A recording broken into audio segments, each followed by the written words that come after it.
9절입니다. 술을 즐기지 아니하며 구타하지 아니하며 오직 관용하며 다투지 아니하며 돈을 사랑치 아니하며. 아멘. 우리는 이 감독의 직분을 어떻게 하다 보니 하나하나 살피고 있습니다. 이것을 한 줄 쭉 그렇게 해석을 하고 그냥 지나갈 수도 있지만, 그래도 여러 관점에서 특별히 이 감독의 직분은 선한 일을 사모하는 직분이다.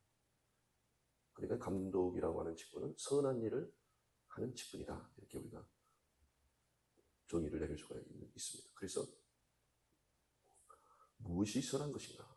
그런데 선하다라고 했을 때에 이 카를로스는 오히려 아름답다라고 해석할 수 있다고 했습니다.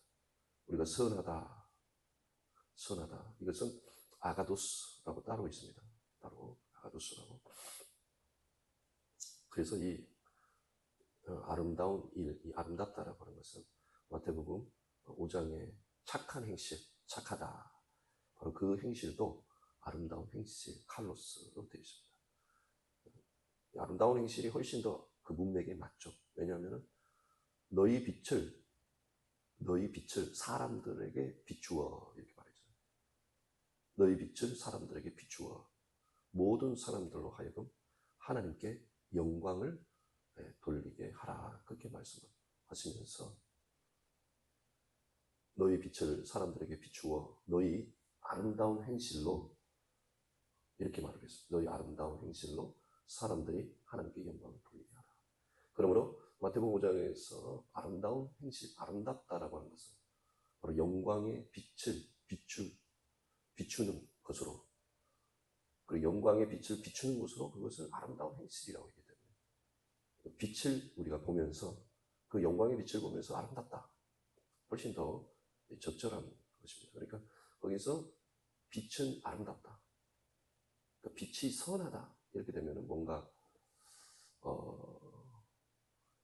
어떤 그 빛이 빛날 때, 그 빛이 빛날 때 외관의 그 이미지, 그 빛이 비출 때에 나타나는 그런 이미지와 바로 연결은 되지 않잖아요. 선하다라고 했을 때는. 그러나 아름답다라고 했을 때는 빛과 이미지가 연결이 됩니다. 그래서 착한 행실, 아름다운 행실이라는 거예요. 아름다운 행실. 그러므로 이 영혼을 돌보는 이 직분은 빛을 비추어야 된다는 거죠. 영광의 빛을. 영광의 빛이라고 하는 것은 그러므로 결국 순종을 통한 것이죠. 그래서 마태복음 5장에서 지극히 작은 계명 하나라도 버리고 가르치는 자, 이런 사람은 천국에서 지극히 작다 일컬음을 얻는다라고 했습니다. 그러나 지극히 작은 계명 하나라도 행하고 가르치는 자는 천국에서 지극히 크다 일컬음을 얻는다라고 말씀하시면서 율법의 1.1핵이라도 천지가 없어지기까지는 그런 일은 안 이루어진다는, 율법이 없어지는 것. 그리고 율법의 1.1핵이라도 다 천지가 없어지기 전에 다 이룬다라는 것이죠. 다 이룬다. 믿음으로 말미암는 의가 율법을 완전케 한다라는 것입니다. 로마서에서 말씀하신 대로. 그러므로 영광의 복음이라고 하는 것은 무슨 막 어떤 응답을 받아가지고 세속적으로 출세를 하고 명예를 얻고 지위가 높아지고 그런 개념이 아니다라고 하는 것입니다. 그런 개념이 아니다. 우리 예수님을 위시해서 바울과 베드로가 영광의 복음을 전했습니다. 그 영광의 복음을 전했기 때문에 그 당시 그리스도인들은 영광스러운 삶을 살았고, 사람들이 그리스도인들을 보고 하나님께 영광을 돌렸습니다. 로마의 복음화가 왜 일어났겠냐고요? 그 영광의 복음을 드러냈기 때문에 복음화가 된 것입니다. 모든 사람들이 하나님께 영광을 돌리도록 하는 것은 우리가 소금의 맛을 내고 우리가 빛을 비출 때 일어나는 거예요. 그런데 그 소금의 맛이나 빛이라고 하는 것은 우리가 변화되는 거죠. 그래서 성경에서 잠언에서 구약에서는 명령은 등불이요 법은 빛이요 훈계의 책망은 생명의 길이라. 신약에서는 책망을 받는 것마다 빛으로 드러나나니. 그러므로 우리가 주의 십자가를 붙들고, 회개라고 하는 것은 십자가를 붙들고 죽은 자 가운데서 다시 산자같이 새로워지는 것. 죽은 자 가운데 다시 산자같이 새로워질 때 온전한 회개라고 할 수가 있습니다. 죄에 대해서 반성, 고백, 진정한 회개는 그 죄에 대해서 죽는 거잖아요. 죄에 대해서. 그렇기 때문에 십자가를 붙들고 육체가 아니라, 더 이상 육체가 아니라 자꾸 회개를 하다 보면 어떤 일이 발생해요? 자꾸만 이제 영을 쫓아서 생각하고 말하고 행동을 할 수가 있죠. 육신을 쫓는 자는 육신의 일을, 영을 쫓는 자는 영의 일을 하나님. 육신의 생각은 사망이요. 육신으로는 하나님을 기쁘시게 할 수도 없고 하나님과 원수고 하나님의 법에 굴복할 수 없다라고 되어 있습니다. 그렇기 때문에 로마서에서 율법이 육신이 연약하여 할 수 없다는 거예요. 육신이 연약하여 율법을 온전히 이룰 수 없다는 것이죠. 육신에는 뭐가 있어요? 죄의 법이 있다고 했죠. 죄의 법이. 그러므로 항상 육신의 소욕과 성령의 소욕은 충돌이 일어나요. 그런데 육은 하나님의 영과 교통할 수가 없습니다. 어떻게 육이 하나님과 영과 교통을 합니까? 하나님과 원수고 하나님을 기쁘시게 할 수도 없고 육신으로는 죄의 법을 섬긴다는데 어떻게 육신으로 하나님의 영과 소통이 있겠습니까? 그러므로 회개를 통해 가지고 예수를 믿으면 회개를 하고 계속해서 십자가의 신앙으로 살아야 돼요. 꼭 바울만 특별하기 때문에 주의 죽으심을 본받아서 죽은 자 가운데서 다시 살려 하노니 이렇게 고백하면서 날마다 죽노라 이렇게 고백하면서 주님의 십자가를 붙들고 자신의 몸과 육체에서 예수 생명, 벌 생명이 나타나도록 바울만 그렇게 할 게 아니라는 거죠. 성경은 너희 자신을 죄에 대해서 죽은 자요, 의에 대해서 산 자로, 죽었다가 산 자로 너희 자신을 여길지어다 그렇게 말했지 않습니까? 그러니까 육으로 죽임을 당하시고 영으로 살리심을 입으신 그 십자가, 이 신앙은 어떤 바울에게만 해당되는 게 아니에요. 바울에게만. 자기를 부인하고 자기 십자가를 지라고 있지 않습니까? 부모와 처자와 형제와 자매와 및 자기 목숨까지 미워하지 아니하면 능히 나의 제자가 되지 못하리라. 그 부모, 처자, 형제, 자매, 자기 목숨이라고 하는 것이 육으로, 혈과 육으로, 혈육으로 맺은 것이기 때문에 그러나 혈육으로, 베드로 보세요. 베드로가 주는 그릇이 도시어 살아계신 하나님의 아들이라고 이렇게 고백할 때도 예수님이 이것은 너가 혈과 육으로, 혈육으로 너가 이것을 깨달은 것이 아니다. 이렇게 말씀하셨어요. 하나님께로부터 난 것이다. 그렇게 말씀했어요. 우리가 거듭난 생명이 하나님께로부터 온 생명이요, 하나님께로부터 온 영이에요. 영. 그 죄와 허물로 죽었던 우리가 이제 살아난 거예요. 예수 생명이 아니고서는 성경에서는 죽었다고 봅니다. 죽은 존재로. 죽은 존재. 그러니까 이 세상 풍속을 쫓고 이 세상의 영을 쫓고 불순종하는 아들들 가운데 역사하는 그 불순종의 영을 쫓는 사람들은 살아있다고 보지 않아요. 죽었다고 보는 것입니다. 죽었다고. 죄와 허물로 죽었던 너희를 살렸다는 것이죠. 전에는 너희가 이 세상 풍속을 쫓고 공중 권세 잡은 자, 원수 마귀를 따라 불순종의 아들들 가운데 역사하는 그 영을 따라서 살았지만 이제는 예수 생명, 벌 생명으로 이제 살아났다는 거예요. 육으로 난 건 육이요, 영으로 난 건 영이잖아요. 그러므로 이제 육신을 쫓아서 생하지 아니하고 영을 쫓아서.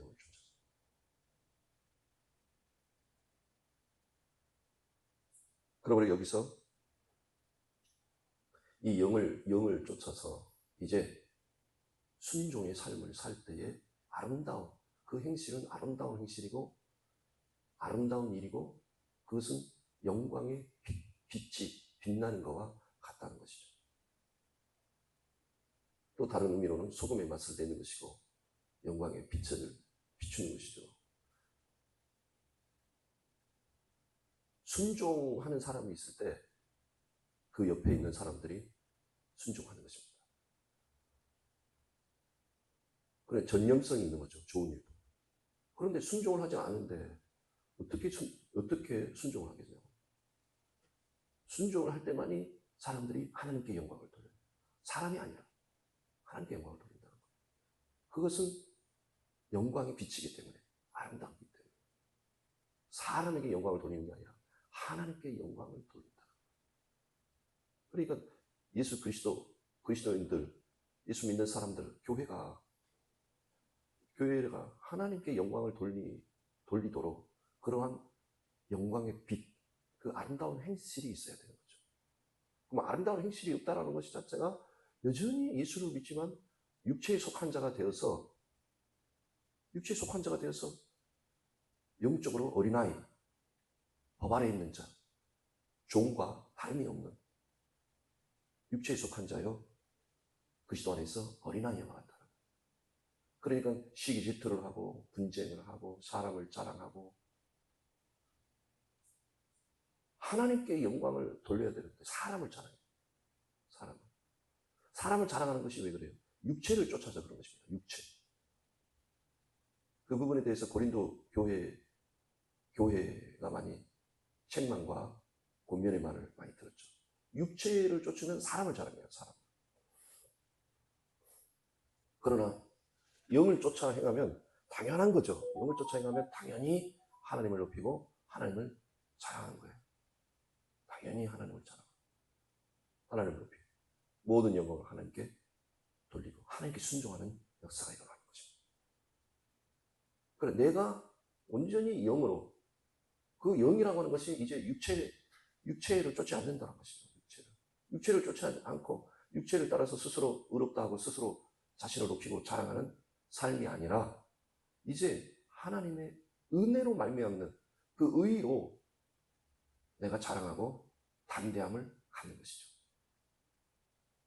바로 죄사함의 은혜와 나를 의롭다 하신 그 하나님의 의를 붙들고 자랑하고 담대히 행하며 그 은혜로 말미암아 두려움이 없는 사랑으로 행하는 것이, 이것이 생명을 쫓아서, 예수 생명을 쫓아서, 영을 쫓아서 행하는 삶이에요. 그러니까 육체가 아니라 영을 쫓아서 행하는, 그러면 그 생명 안에서 그 은혜와 의를 쫓을 때 어때요? 경건과 거룩에 이르고 희생과 섬김과 사랑이라고 하는 대속의 삶을 살게 하는 것입니다. 나는 사망 안에 있으나 너희는 생명 안에 있느니라. 나는 미련하나 너희는 지혜롭고, 나는 약하나 너희는 강하고, 나는 비천하나 너희는 존귀하고. 이러한 대속의 삶이 가능하다. 오늘 말씀에서 오직 관용하며, 이 관용이라고 하는 것도 우리가 잘못 이해하게 되면 모든 것을 포용한다, 그런 의미가 있을 수 있는데 그게 아니고 여기서 공정의 의미입니다. 공정, 공평하게. 에피에이코스라는 말인데, 에피에이케스인데 이게 에피와 에이코스라는 단어가 합쳐진 건데 다 이 에이코스가 공평하다, 공정하다, 그런 뜻입니다. 에피는 알맞게, 적합하게, 딱 맞게, 딱 알맞게 공평하게 한다는 거죠. 공평하게. 그러니까 뭔가 편협하고 편애하고 뭔가 편향적인, 뭔가 어디에 기울어져 있는 그런 식으로 생각하고 말하고 행동하지 않는다는 거죠. 감독의 직분을 가진 사람은 공정하게 보아야 한다는 것입니다. 우리가 남이가 이런 것은 안 통한다는 것이죠. 팔은 안으로 굽는다, 그게 아니라는 것입니다. 공정하게, 공평하게 진리 안에서 하나님은 공의로우신 분이잖아요. 하나님의 공의를 따라서 완전한 공의 속에서 완전한 사랑이 있는 것이고, 완전한 사랑 속에서 또 완전한 공의가 있는 것입니다. 불의하고 공평치 못하는데 하나님은 사랑이다라는 말은 성립되지 않습니다. 하나님은 사랑이라 하면서 불공평한데 그것이 어떻게 하나님의 사랑이 그 안에서 성립이 되겠습니까?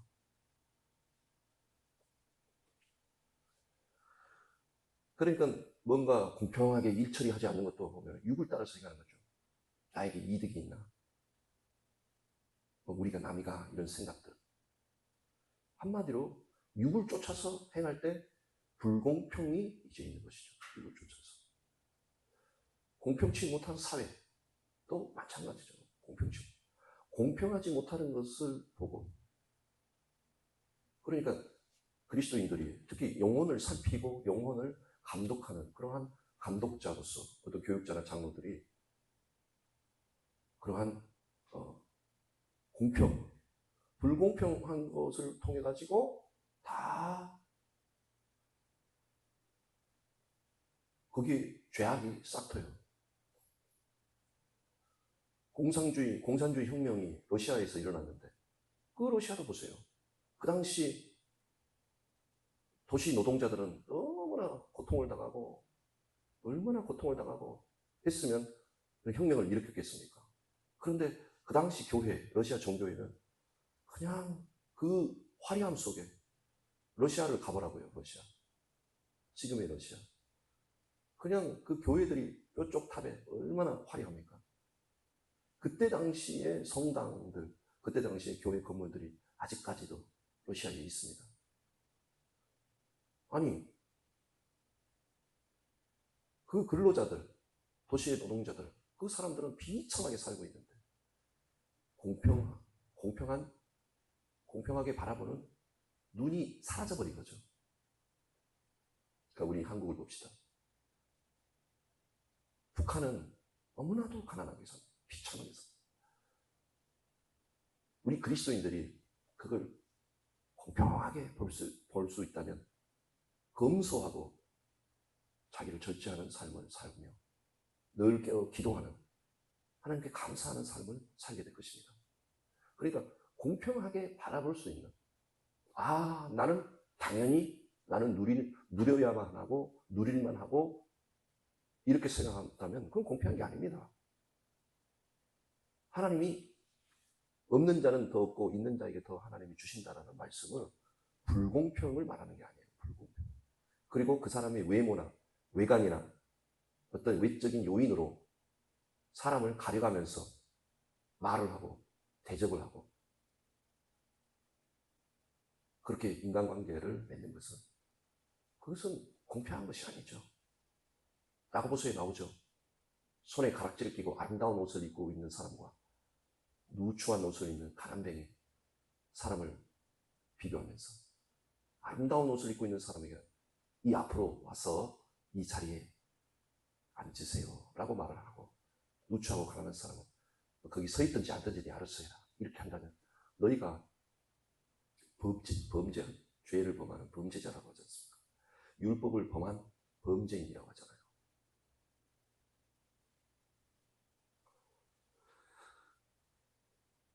그러므로 우리가 이 관용치 못한다는 것도 이게 육을 쫓아서 행하는 것입니다. 영이라고 할 때는 그런 어떤 외적인 요인에 의해서 그것을 판단하지 않죠. 보고 듣는 것으로 판단하지 않는다는 것. 외모를 보고 판단치 않는다는 것입니다. 그리고 자기의 주관적인 생각으로 그렇게 판단하지 않는다는 거죠. 즉 하나님의 관점으로 바라보는 거겠죠. 그래서 자기의 주관으로 보는 것이 아니죠. 하나님의 관점으로 보겠죠. 하나님의 관점으로.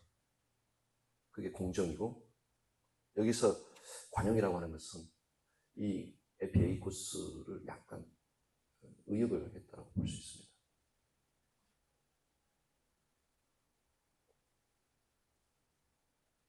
그러니까 외적인 외모로서 우리가 보지 않고 여기서 말한 대로 관용, 공평한 사람이 되려면 그런 마음, 그런 사람이 되려면 결국 내가 십자가를 붙들고 그 진리에 순종해서 영을 쫓아서 내가 행할 때 그게 가능한 것이죠. 영적인 사람은 육적인 것으로 영향을 받지 않기 때문에 그게 가능하다는 것이죠. 사람은 육이 있기 때문에 항상 육의 기준으로 행하기 쉽습니다. 그렇게 생각하고 말하고 행동하기 너무 쉬워요. 그래서 예수님이 하신 말씀들 중에 보면 외모를 보고 말하는 것이 하나도 없어요. 저 사람이 참 멋있게 생겼다. 야, 베드로야, 저 여자가 참 아름답게 생겼다. 빌리바, 참 저기 화려하지 않느냐.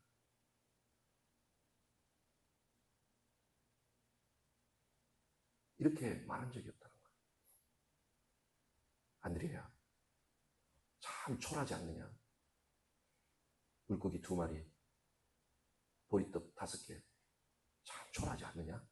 이렇게 겉으로 보이는 이렇게 표현을 하질 않아요. 그 의미 없는 것입니다. 정말 의미 없는 거예요. 아무 의미 없는 말. 사회, 이 세상을 보세요. 이 세상은 그것이 너무나도 당연한